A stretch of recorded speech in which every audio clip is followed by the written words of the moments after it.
धर्मवीर भारती का उपन्यास गुनाहों का देवता 1949 में छपी ये किताब आज भी लोगों के बीच एक बहस का मुद्दा है। हाँ बिल्कुल। और कमाल की बात ये कि इसे पसंद करने वाले और नापसंद करने वाले दोनों ही बहुत हैं। सही कहा। कुछ कहते हैं कि ये हिंदी साहित्य की सबसे महान प्रेम कहानियों में से है, और कुछ इसे एक कमजोर और कंफ्यूज्ड नायक की कहानी कहकर खारिज कर देते हैं। तो आज हम इसी पहेली को एक तरह से सुलझाने की कोशिश करेंगे। हाँ। क्योंकि ये सिर्फ एक प्रेम कहानी तो नहीं है, ये उस दौर के समाज, इंसानी मनोविज्ञान और नैतिक दुविधाओं का एक बहुत गहरा विश्लेषण है। हाँ, हमारे स्रोत बताते हैं कि चंदर और सुधा की ये कहानी इलाहाबाद की गलियों से निकलकर आज भी हमारे दिलों की किसी कश्मकश को छू लेती है। बिल्कुल, चलिए पता लगाते हैं कि ऐसा क्यों है। तो मेरा पहला सवाल तो इसके नाम पर ही है, गुनाहों का देस्ता। आखिर ये गुनाह है क्या? यही तो इस कहानी का सबसे खूबसूरत और कह सकते हैं जटिल पहलू है। यहाँ गुनाह कोई कानूनी जुर्म नहीं है, कोई धार्मिक पाप भी नहीं है। अच्छा। ये समाज की बनाई वो बारीक लक्ष्मण रेखाएं हैं, जिन्हें लांघने का ख्याल भी गुनाह मान लिया जाता है। बिल्कुल। कहानी का नायक है चंदर, एक होनहार पढ़ा लिखा रिसर्च स्कॉलर, और नायिका है सुधा, उसके प्रोफेसर की बेटी। दोनों के बीच एक बहुत ही पवित्र, मतलब बहुत गहरा और बौद्धिक रिश्ता है।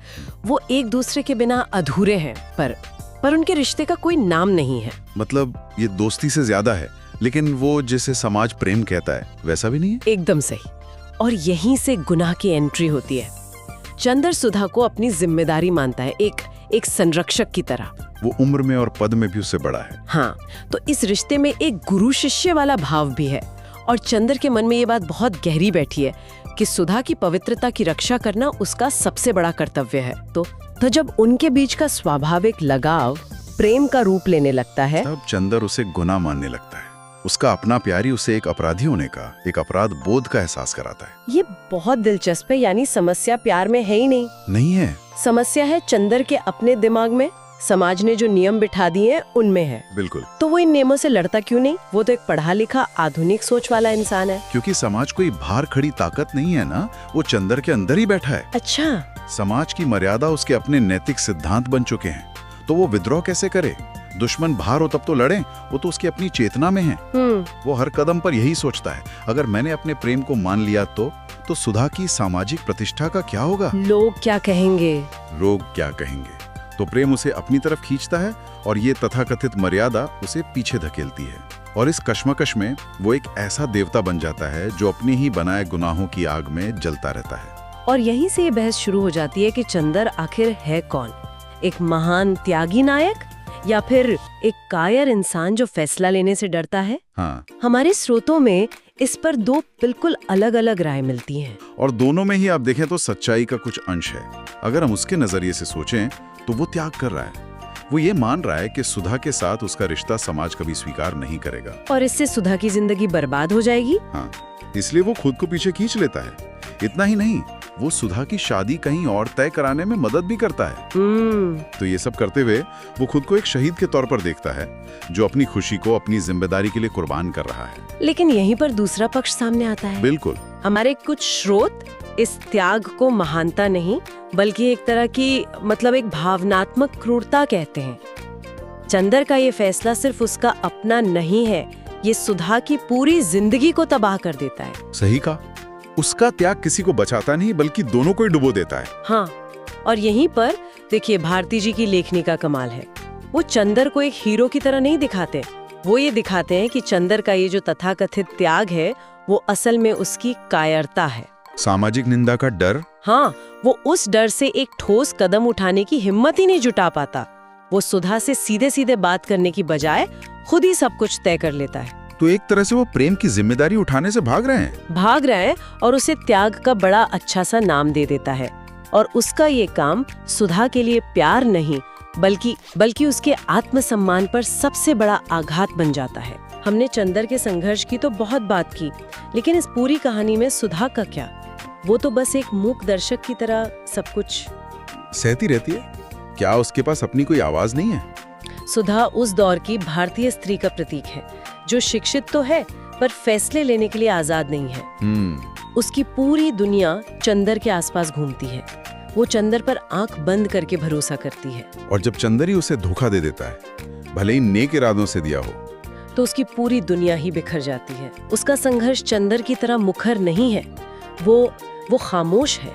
वो समाज और चंदर के फैसले को अपनी नियति मानकर स्वीकार कर लेती है, पर अंदर ही अंदर घुटती रहती है। और शायद यही इस उपन्यास की सबसे बड़ी त्रासदी है। सिर्फ सुधा ही नहीं, कहानी के जो दूसरे महिला पात्र हैं, जैसे बिनती या पम्मी, हाँ, वो भी अपने अपने तरीके से पुरुष प्रधान समाज के बनाए नियमों में फंसी हुई हैं। बिल्कुल। और चंदर उन्हें भी समझने में नाकाम रहता है। वो कैसे? देखिए, चंदर ने सुधा की एक देवी जैसी पवित्र मूर्ति अपने मन में बना ली है। वो एक जीती जागती इच्छाओं वाली औरत को समझ ही नहीं पाता। तो जब पम्मी जैसी एक आधुनिक और मुखर लड़की उसके जीवन में आती है, जो अपने प्रेम का इजहार करने से नहीं डरती, हाँ, तो चंदर घबरा जाता है। वो किसी भी ऐसी भावना को स्वीकार नहीं कर पाता जो उसके बनाए पवित्रता के दायरे में फिट नहीं होती। असल में चंदर सिर्फ सामाजिक मर्यादाओं से नहीं, वो स्त्री की असलियत से भी भाग रहा है। तो अब असली सवाल पर आते हैं। ये किताब लिखी गई थी 1949 में। आज 70 साल से ज्यादा हो गए हैं, समाज बदल गया है, रिश्ते बदल गए हैं, फिर भी ये किताब आज के युवाओं को क्यों इतनी पसंद आती है? इसकी प्रासंगिकता क्या है? क्योंकि देखिए, बाहरी ढांचा भले ही बदल गया हो, लेकिन इंसान की अंदरूनी कश्मकश तो वही है। अच्छा। आज भी लोग क्या कहेंगे सबसे बड़ा रोग है ना? ये बात तो है। हो सकता है आज लड़का लड़की के मिलने पे उतनी पाबंदी ना हो, लेकिन क्या आज परिवार की मर्जी, सामाजिक स्टेटस, धर्म या जाति के बंधन खत्म हो गए हैं? नहीं, बिल्कुल नहीं। आज भी कितने ही लोग अपने प्रेम को सिर्फ इसलिए कुर्बान कर देते हैं क्योंकि वो उनके परिवार या समाज के स्टैंडर्ड्स पर खरा नहीं उतरता। ये बात तो सही है। लड़ाई का मैदान बदल गया है, पर लड़ाई वही है। हाँ। पहले मोहल्ले वाले लोग होते थे, अब सोशल मीडिया पर बैठे हजारों लोग हैं। बिल्कुल।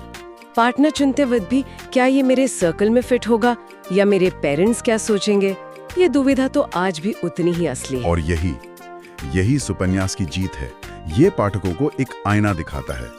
हर कोई अपनी जिंदगी में कभी न कभी चंदर जैसी स्थिति में खड़ा होता है, जहां दिल कुछ और कहता है और दिमाग समाज के कायदों की दुहाई देता है। ये किताब हमें उस नैतिक चौराहे पर लाकर खड़ा कर देती है और पूछती है, तुम क्या चुनोगे?